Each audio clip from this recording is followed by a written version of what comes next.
Hello, everyone. Welcome to the Dudeist Journey podcast. I am your host, the Reverend Phillip K. And today we'll be talking about life and changes and things and me feeling like I got my heart ripped out of my ass. So, yeah, buckle in. Mm. Gather round, children. It's story time. Oh. For the just to start things off, let you know that Dudeism is not a religion; it's a philosophy. It's the art of peace. It's modern day Taoism. I'll actually talk more about Taoism at a time, but I have episodes you can look at, like 15 teachings from Dudeism. You can take a look, and even other bits and you find and see. I always try to mention, what's Dudeism's perspective on this subject. And most of the time, it's just do what you like. Smoking my home rolled hemp cigarettes. Like I'm smoking an old pipe. Indeed, good sir. Indeed. Ah, shit, that went out. I'm not good at rolling. I'm trying to get good at rolling. You'd think for someone who smokes that I would have learned this shit years ago, but I did not. I keep trying to use these flavored papers and they don't taste like the flavor. Oh, man. Don't smoke, kids. So what have I been up to? Well, I took a little time off because I took a trip to California. I went back to see family and friends. If this is your first time hearing the show started back in 2020 when I lost my little brother to a drug overdose, and recently in December of 2022, I lost my wife to cancer. So yeah, just fucking great. Wonder why I'm smoking and drinking. Yeah, take a wild fucking guess. And so I tried to make it a nice trip. And the South has been like super friggin' hot, man. And so I go to California thinking, oh, I'll go to the coast, man, get some of that coast weather. My plane lands and my pilot goes, attention, everyone. We've landed safely here in California. Just wanted to let you know that the weather is currently 110 degrees, so stay cool out there. Ah, shit. It's like, fuck, I just traded one heat wave for another here. But I did get to see my mom on the coast, and my mom is literally right there next to the beach. And so it was like 65 degrees. It was gorgeous, beautiful. It was mist and everything. And she lives around all this farmland, and there's strawberries, man. Just endless fields of fucking strawberries. It was beautiful. It's peaceful. It's nice. I didn't want to fucking leave there. But a lot of my family, they live in the California desert. So yeah. The heat is different though, of course, because in the South we have a lot more humidity. So if you're outside for like 10, 15 minutes in Texas or in the South, you're just going to be dripping sweat. You're going to be covered totally and completely in your own sweat. Your shirts will be soaked. But in like Cali, where I was at near the desert, it was a real dry like heat. And so it was real easy to kind of like you didn't get sweaty till like maybe 20, 30 minutes. You were still hot, but you didn't sweat as bad. So it's one of the things that I do miss there. Uh, but I went there, and my wife is buried out there. She's buried next to her grandparents, and I thought going there would be, therapeutic. I thought it would help with closure or some shit. I don't fucking know. But it didn't. It was terrible. I did this whole therapy of reading a letter, and like I said, I thought it was going to help, but honestly, man, God, I fucking cried like fucking crazy. It was just I felt like I ripped open a wound that I've been trying to heal for the past 7 months, and just just ripped that fucker right open and threw a bunch of salt on it, man. Oh, fucking Christ.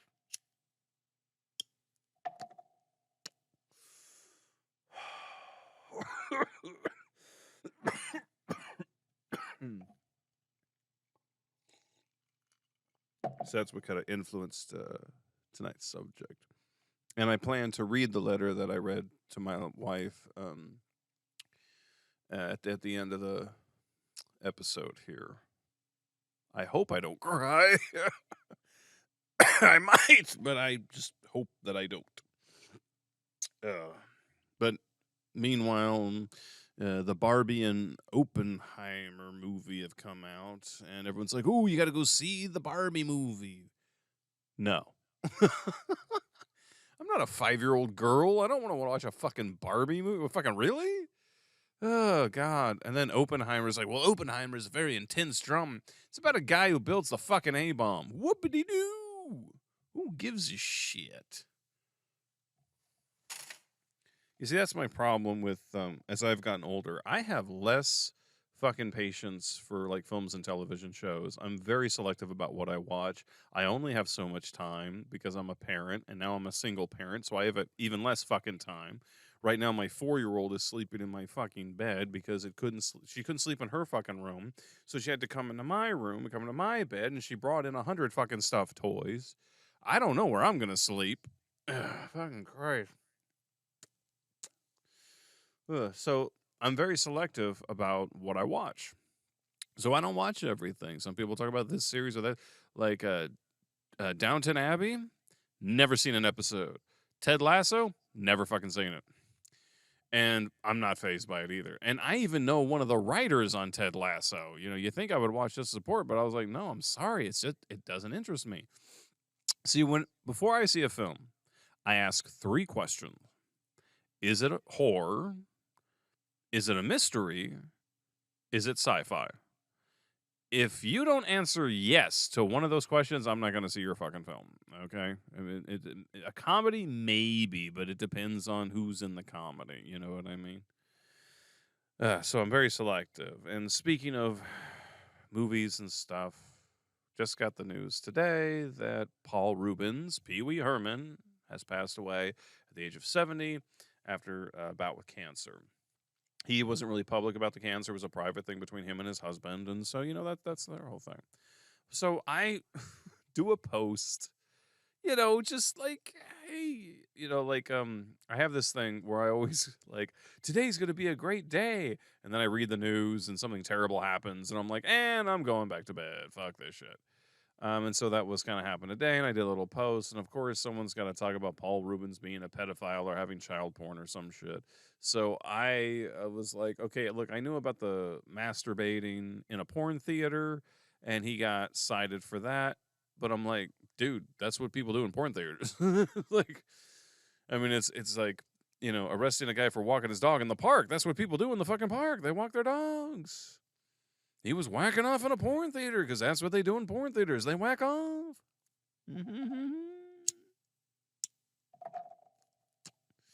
Oh, man. So we got into this whole friggin' debate, and I was just getting tired of it. And I was like, okay, let me try and find this out because I had 2 of my friends arguing.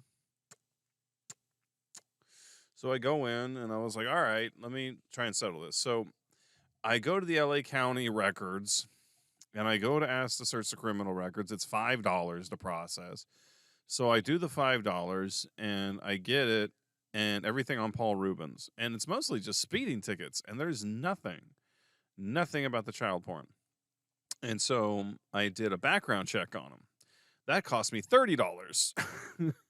And I got all Paul Rubens' information, his fucking personal phone numbers, home addresses, every crime and everything. And once again, it's speeding tickets.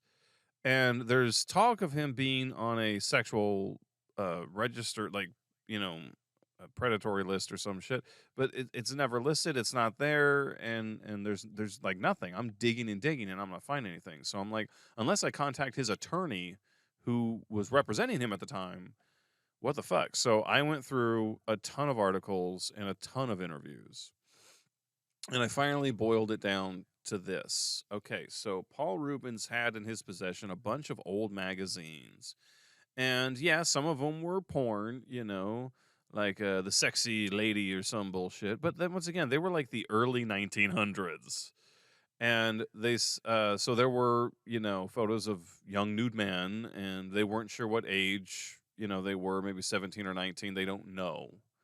And then there were also like stuff from like a photo study that someone had done, and there were like some nude teens in it. It's not erotic, it was more of a scientific, like, type of shit you would find in a science book. So Paul Rubens just had these as art, and someone gave some kind of a fucking tip and said it was child porn, and they brought it in, and the DA was saying they were going to prosecute and they were going to throw him in jail, da da da. But they settled it to like a misdemeanor with like a $250 fine. It was like, okay, obviously this wasn't as serious as they said it was. And so some people, why he didn't just fight it in court, and it was like, it was honestly just cheaper just to pay the fine, didn't want to turn it into a spectacle, which is understandable because he's got the whacking off in the porn theater shit in his past. So he's like, I don't want to fucking make some issue into this. Now, he did have a friend, Jeffrey Jones, who apparently worked on the film Ferris Bueller's Day Off, and he got convicted of having child porn and was arrested. Not Paul Rubens. Paul Rubens was like, I had these things. They were not erotic. It was more like old art. And if you've ever seen old photos and old nude photos and old erotic photos, you and I both know that they are like absolutely not arousing. Okay. A lot of bush. A lot of bush. Oh my Lord. So much bush. So much bush, you think you in the bushlands. It is just like unfreaking like, it's like, oh my God. It's like my grandma's grandma trying to get sexy. It's like, what is this?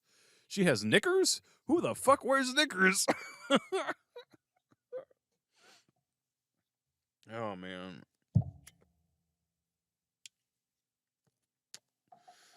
But I'm still getting out, still trying to be a good parent. Had to go to some kids' parties, and those are always tough for me because I'm like antisocial and I don't want to be there.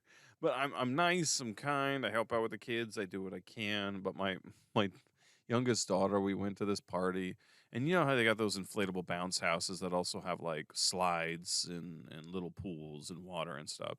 Well, they had one that was really like easy to get up and down, and then they had another one out in the open that was kind of steep.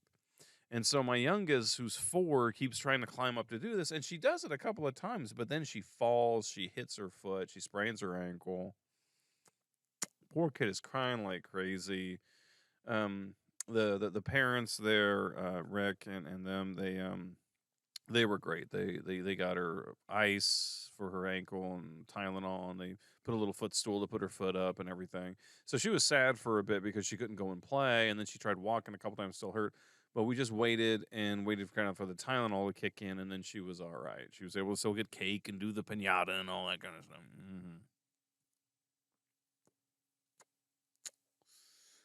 But I tell you right now, the biggest headache I've had, oh man, has been trying to get health insurance.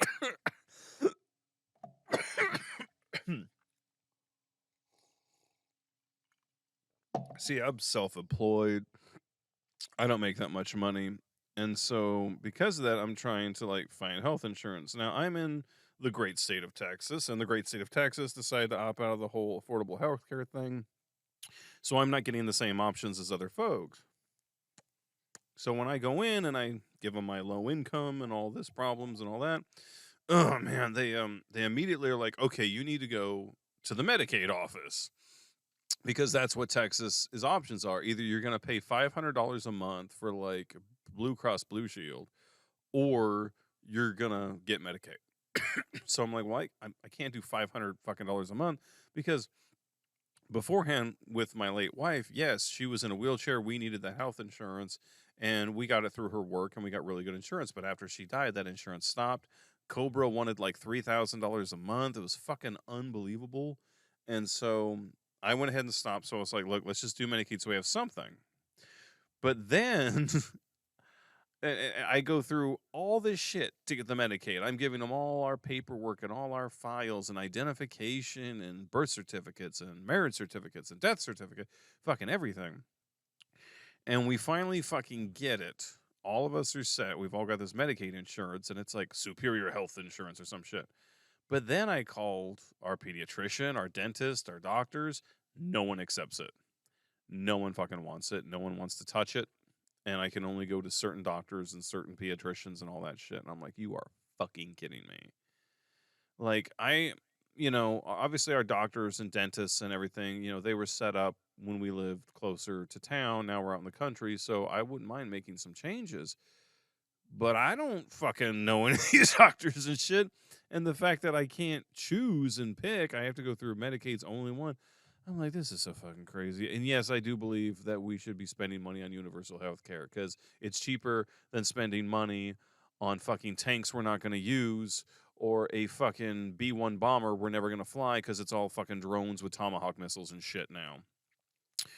Oh, God. So I'm going through this, and so finally I call the doctor's office, the pediatrician, because school's coming up. I got to get my girls a physical, make sure they got all up to date, and blah, blah, blah, blah. So I'm going to go to, so I go to the pediatrician. I talk to the billing department, and I said, look, can I just do cash? I know we got the whole Medicaid thing, but I'll just leave that aside, and we'll do cash. And they tell me they can't. There are laws that say that if you're on Medicaid and you go to a doctor, the doctor cannot accept cash from you. So while you're on Medicaid, you can only go to Medicaid and you can only do Medicaid, and that's fucking it. Fuck you. Here's your shitty insurance. So I'm just like, okay, we can go through go through Medicaid and pay little and have to restart everything. Or I just say, fuck these people, stop the Medicaid and just pay cash. Because honestly, the doctor's visits are only about $100 or something. I mean, what I would pay in about 2 months is about the amount of money it would take for services for us. So instead of paying a $500 deductible or whatever the fuck it is for an entire year and we don't use it, we need the 2 cleanups from the dentist a year. We need the 1 checkup. Maybe we come in on some emergency sometime for something, but we don't, we don't really need it. So I'm like, we could probably just do cash and be okay and work something out that way, But yeah, I'm seriously like, why? What the fuck, Medicaid? What the fuck? So, I'm tempted to drop the whole fucking thing. I'm just like not happy with it.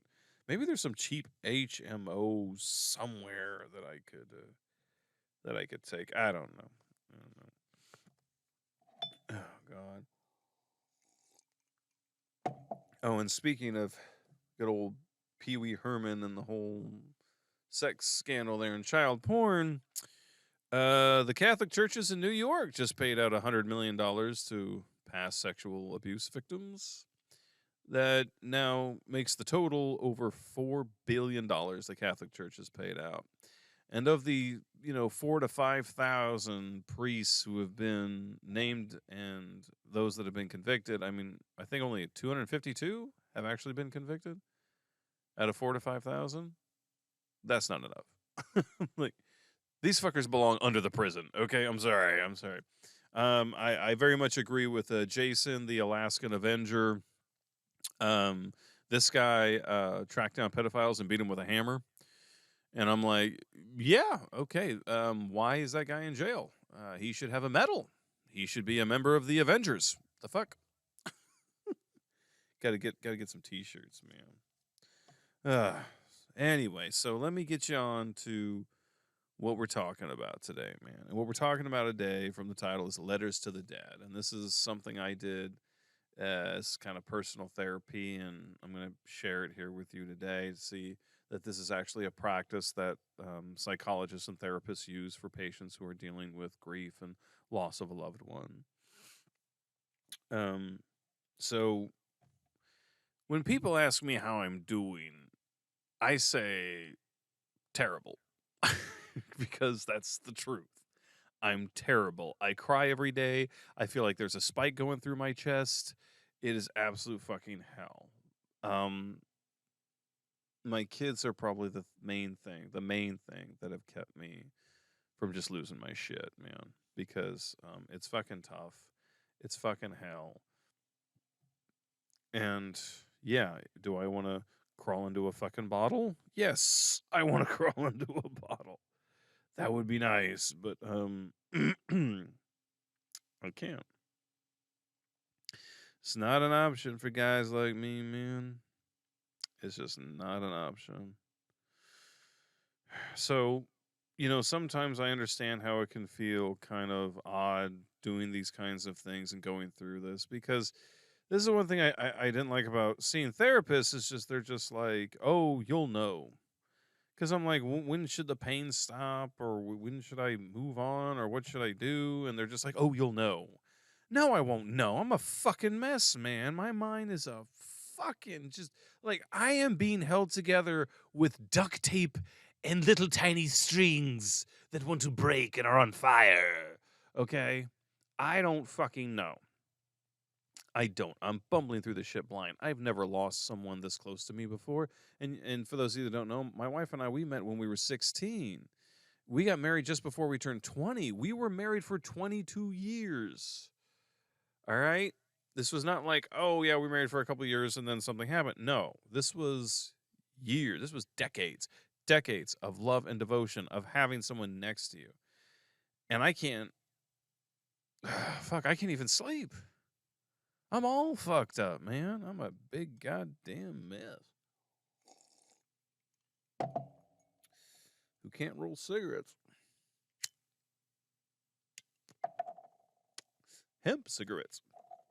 I got a little roller machine. It helps, but they just I don't know. I don't know what it is. It's like just the flame goes out so quickly. It's just it doesn't help.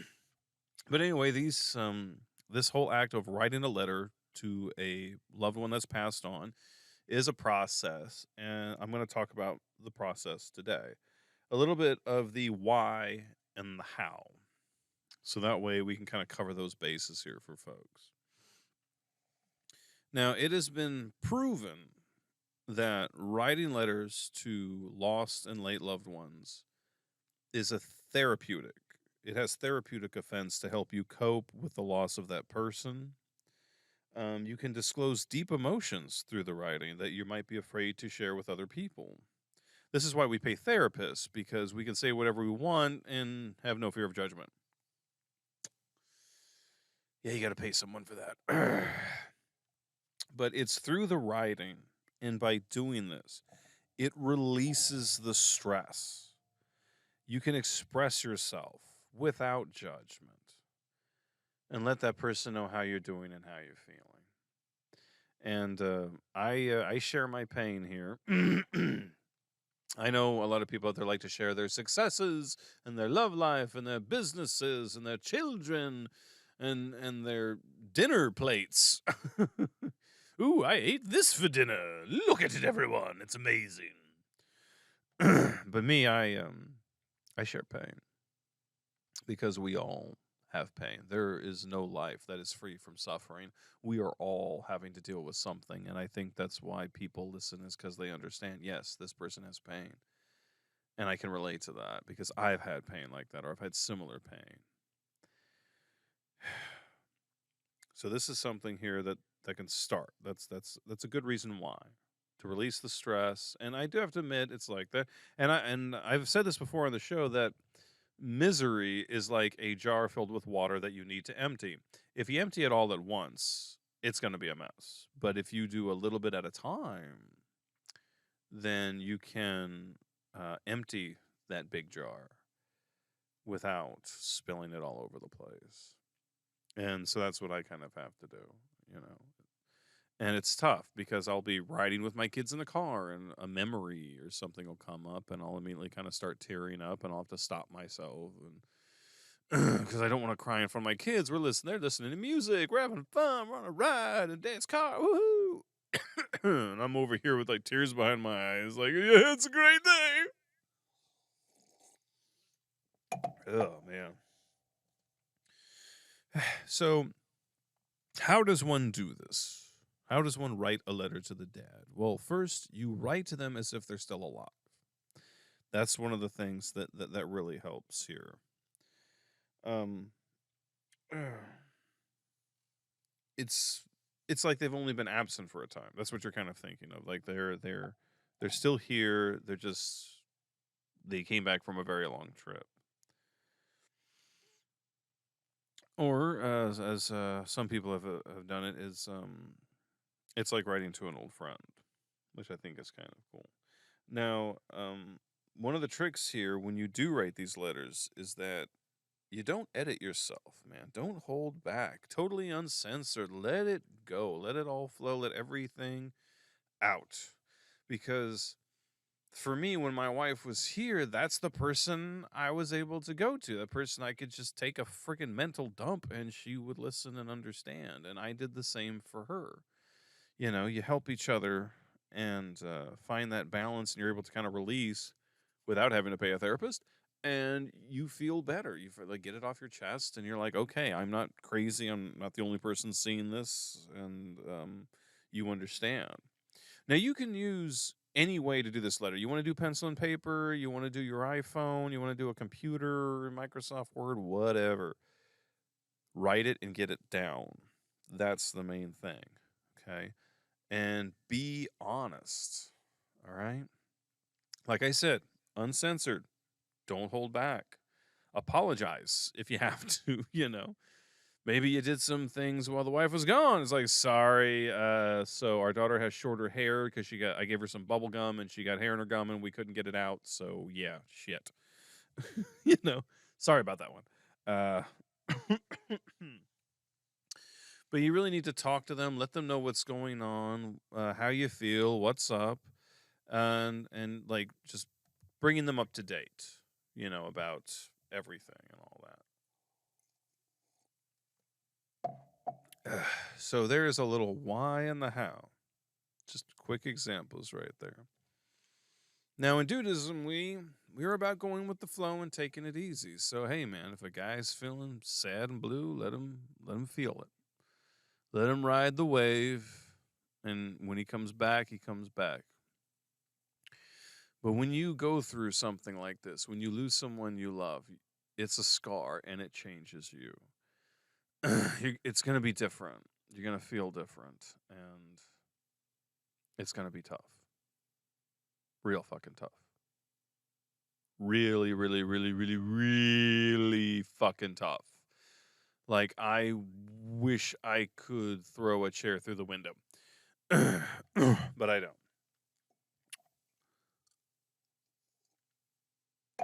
Instead, I have a smoke, I have a drink. I definitely try to get out there and talk with friends. I got invited to a birthday party on this week, a friend of mine, and so I'm like, I'm gonna go, because this is the promise I made to myself. If someone invited me to go out, and there wasn't some big pressing thing going on like kids recital or a family trip or some shit, I would go. I'm like, all right, we're gonna go and we're gonna do this, and it's gonna be great. Hey. And that's one of the things I talk about when you're dealing with grief is you got to force yourself. You got to push yourself to get the fuck out there and remind yourself you're still alive. And yeah, it's going to be tough. You know, people are going to ask you questions, and I've had to talk to people. People are like, oh, your wife died? What happened? And I have to spill out the whole fucking story and just, here's the scar, and it's still bleeding. Stitches are still in there. Little infected. I should probably get it checked. Ugh. And that part's tough. But once again, it's a way to release, man. It's a way to help. So I'm going to go ahead and I'm going to read the letter I wrote to my late wife. Her name was Kristen. I used to call her Sugar because she was my sugar, and I love my sugar. So I'm going to try to read this without crying. I have not been able to read this out loud without crying, so I'm going to give it a shot. And what was really sad was that on the family vacation, after I go to see her grave and I read this, there's like this family barbecue, family gathering where everybody wanted to see me and the kids. And I kind of stayed in the back room. I just, I'm telling you, man, it ripped my heart out of my ass. Didn't feel good. I know it was supposed to be a thing where it's like supposed to feel good. There, I mean, I felt better afterwards, but in the process, it's like shit. It's like getting a tooth pulled without any Novocaine, man. They just right. And it's like, yeah, are you better? Yeah, I'm better, but oh god, the blood. Everything tastes like I'm bleeding. Okay, here's the letter. Here we go. Dear Sugar, I finally got to come by and visit your grave now that the headstone has been put in place. I have to admit it's hard for me to be here. It's been over 6 months since you left us, and the pain has not gotten any less. I've been told that this pain will last for the rest of my life, and I'm starting to understand. I got you some flowers at the store. There was this little florist shop, and I had them do a bouquet of carnations. Remember how I couldn't afford roses, and so all I could get were carnations? You still love them all the same, just because they were from me. The girls have been doing good in school. Evie's in the summer camp, and Lily, well, her and I are working on building a video game. I think it'll be good to teach her how to code. Your mom has really helped out with Evie.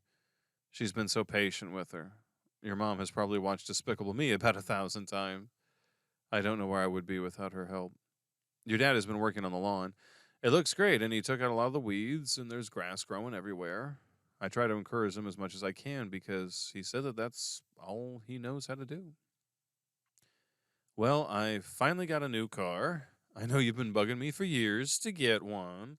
Well, the old SUV finally broke down, and I didn't have much of a choice.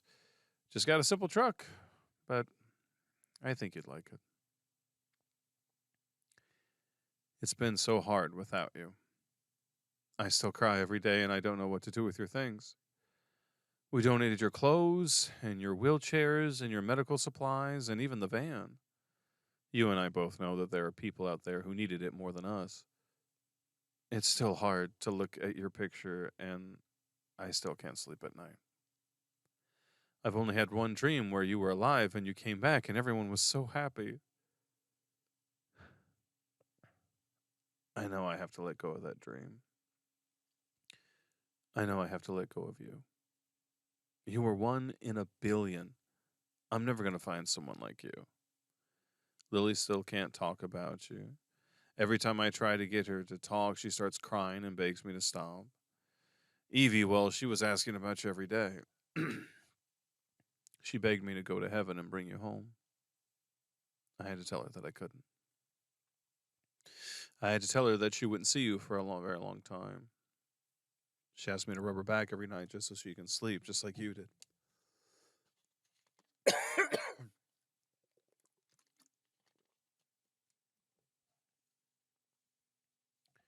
Sometimes this doesn't feel real. Sometimes I think I'm living in a movie and I just want it to end. Some days I have these moments when I feel like you're just going to come through the door and everything's going to be fine. And it is only in those moments when I feel at peace. You weren't supposed to go. I thought we had so much more time. I don't know why I thought we had more time, but it just felt like we did. We'd been together for so long, I thought we would grow old together just like we talked about. And now I'm growing old without my love, without my friend. And I'm just so damn scared. But I'll keep my promise. I'll keep the girls safe and happy. I'll keep our little boat afloat and be the best captain I can be. I hope I'll make you proud. Still your loving husband, Philip. Well, I didn't totally break down, so that's good. But I tell you what, folks, why don't we take 5 minutes, man? Just 5 minutes of silence to think about this, and maybe this is something you think that you could do and that would benefit you. As a person who has done it, I say give it a shot. I started writing letters to my wife after she passed, all the way just a few days after, and I just kept writing. This is the most current one out of a personal journal, so I straight ripped out some real personal shit for the one. I probably shouldn't have, but I did. Just like I said, man, I share my pain because I know you guys have probably dealt with pain too.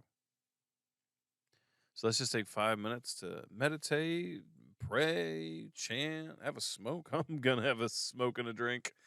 But let's go ahead and let's start that 5 minutes right now.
Well, folks, that's time.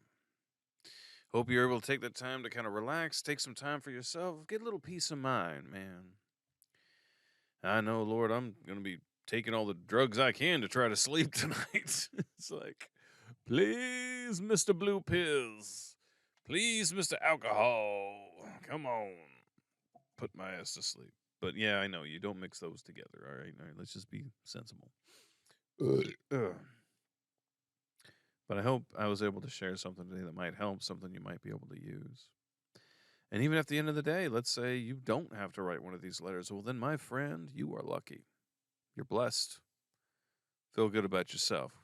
Go have a cookie. But me, I'm just going to try to get some sleep, man, because I got bags under my eyes so big, I got to check them in at the airport, girl. Can't do nothing with this. Ain't no cream gonna solve these eyes. Look like a raccoon and shit. So anyway, I hope it helps, and I hope that